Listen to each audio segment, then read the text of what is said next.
Sejam bem-vindos. Vamos agora à explicação de um exercício pela teoria dos conjuntos. O que vem a ser um conjunto? O conjunto é um agrupamento de elementos, sejam pessoas, objetos, numerais ou qualquer outro elemento que esteja agrupado de alguma forma. Baseado na teoria dos conjuntos, nós vamos resolver a seguinte questão. A Câmara dos Deputados reuniu-se extraordinariamente para decidir sobre a instalação de duas comissões parlamentares de inquérito, CPIs.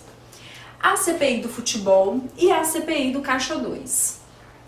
Dos 320 deputados presentes à sessão da Câmara, 190 votaram a favor da instalação da CPI do futebol, 200 pela instalação do Caixa 2, 90 votaram a favor das duas comissões e X deputados foram contrários à instalação das CPIs.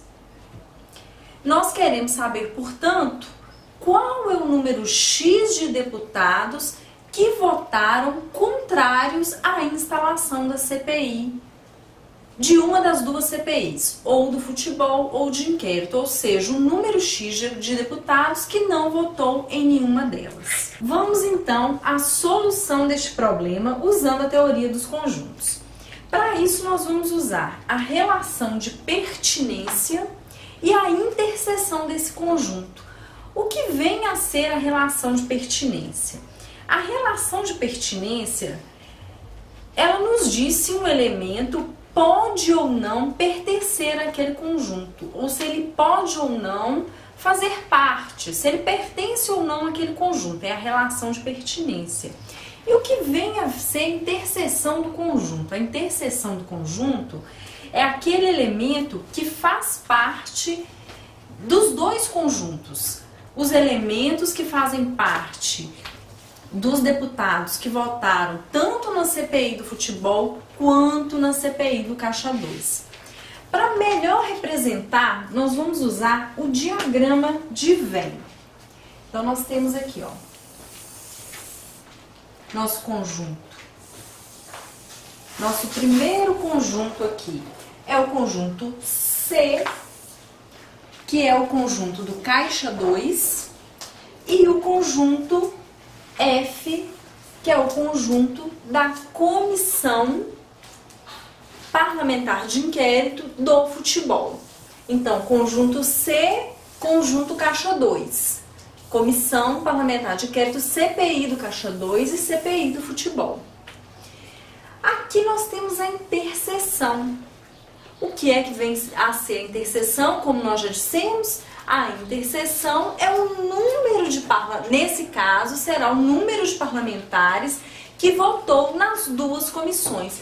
Que número é esse aqui da interseção? 90. Foram 90 deputados que votaram tanto a favor da CPI do Caixa 2 quanto a favor da CPI do futebol. E o que é que nós queremos descobrir nesta questão? Quantos deputados não votaram nem a favor de uma comissão, nem a favor de outra?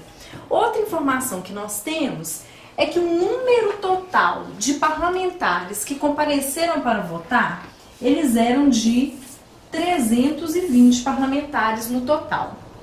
Desses 320, 190 votaram a favor da CPI do futebol.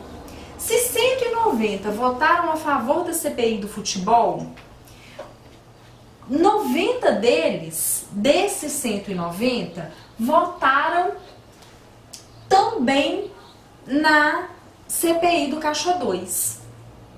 Então, como que eu vou saber quantos votaram somente na do futebol? Somente na do futebol são 190 menos 90 que votaram nas duas. Então, 100 parlamentares votaram somente na comissão parlamentar do futebol. A mesma coisa para a CPI do Caixa 2. Quantos votaram a favor da CPI do Caixa 2? 200. Somente que desses 200, 90 também votaram na do futebol. Então, quantos votaram somente na do Caixa 2?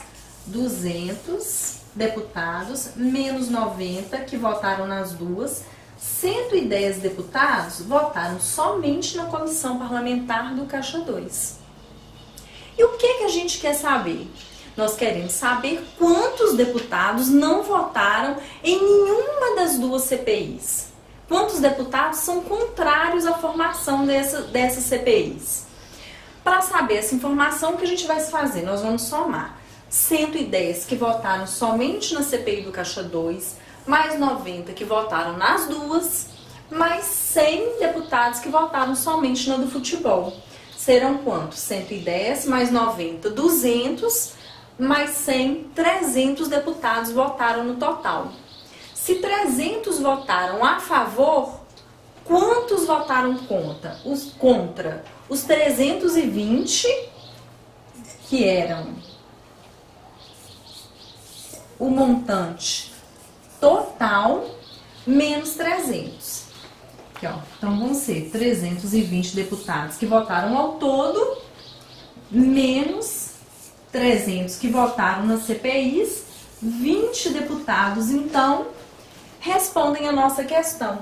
Quantos deputados foram contrários a se criar a CPI? Quantos votaram contra? 20 deputados foram contrários. Tá aqui a resposta da nossa questão, usando o quê? A teoria dos conjuntos, o diagrama de Venn, a relação aqui de interseção e a pertinência. Em que conjunto pertence cada informação do nosso problema. Então, nós terminamos. Até a próxima aula. Até mais.